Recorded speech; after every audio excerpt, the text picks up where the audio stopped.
La France a besoin de vous, le métier dont vous rêvez. Aujourd'hui, nous recevons Cyril, grand pâtissier à Paris.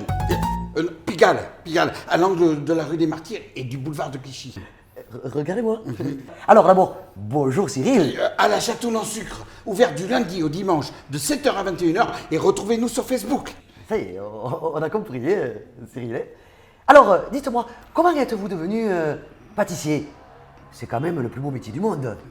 Moi, j'ai toujours aimé les bonbons. Et alors, quand j'étais môme, il y avait un monsieur qui venait à la sortie d'école. Et il m'a amené dans son laboratoire. Et là, on me faisait des... Oula, mais qu'est-ce que vous me racontez? Mais c'est grave.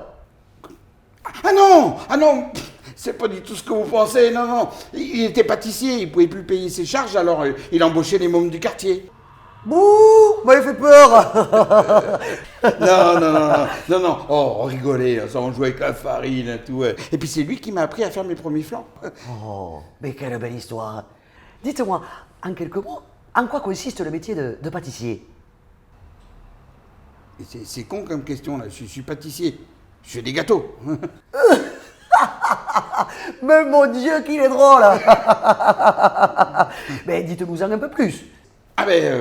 Écoutez, voilà, il faut maîtriser les fondamentaux au départ, comme les fraisiers, éclairs, opéra. Et puis après, si vous avez du talent, vous commencez à tutoyer De Vinci, Mozart, Picasso. Le génie prend le dessus. Moi, j'en suis là. Ah oui, quand même. Et alors, quelle est la journée type d'un grand créateur en pâtisserie? Alors moi, je me lève à 4h du matin. Puis alors, en ce moment, j'ai un stagiaire. Le type, c'est 2 bras gauche et pas de réveil. Alors moi, je l'appelle jusqu'à ce qu'il décroche cette feignasse. Et puis après, je vais bosser, quoi. Alors dites-moi, qu'est-ce que vous aimez le plus dans votre métier? La création, bien sûr. Et puis le soir, compter la caisse.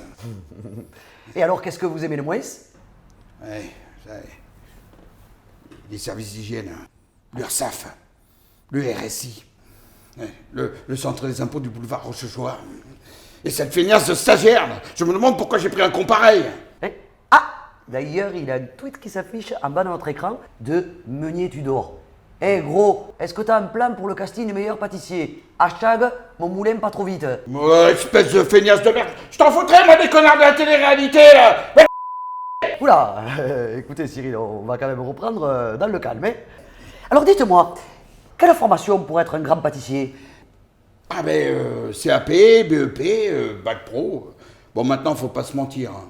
Si vous faites un stage en expertise comptable, une licence d'économie, un master en droit fiscal, et qu'en plus vous avez quelques notions dans 5 ou 6 langues étrangères, c'est mieux. Non, parce que de nos jours, se contenter de fourrer la religieuse, ça, c'est s'assurer de baisser le rideau avant même d'avoir commencé. Alors dites-moi, quelles sont les qualités requises pour être pâtissier? Avoir un univers. Allez. Ah oui. D'ailleurs, je vous ai amené quelques-unes de mes créations. Ah, Et ah c'est magnifique. Et surprenant. C'est du lourd. C'est Pigalle. Hein. Ah oui. Alors là, nous avons la vente numéro 1. Le 7, là, c'est Griezmann. Et puis, bien sûr, le 10, Mbappé. Eh oui. Allez-y, goûtez. Ah, c'est... Si. Alors, comment c'est? J'ai plus l'habitude.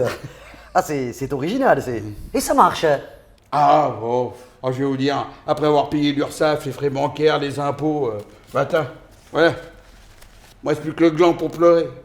Non mais, attendez, combien ça gagne un grand créateur pâtissier? Bon, pas grand-chose. Hein. Pardon, excusez-moi. Mais je vous en prie. Allô, le château non sucre, j'écoute. Ah oui, non, je suis en réunion, là.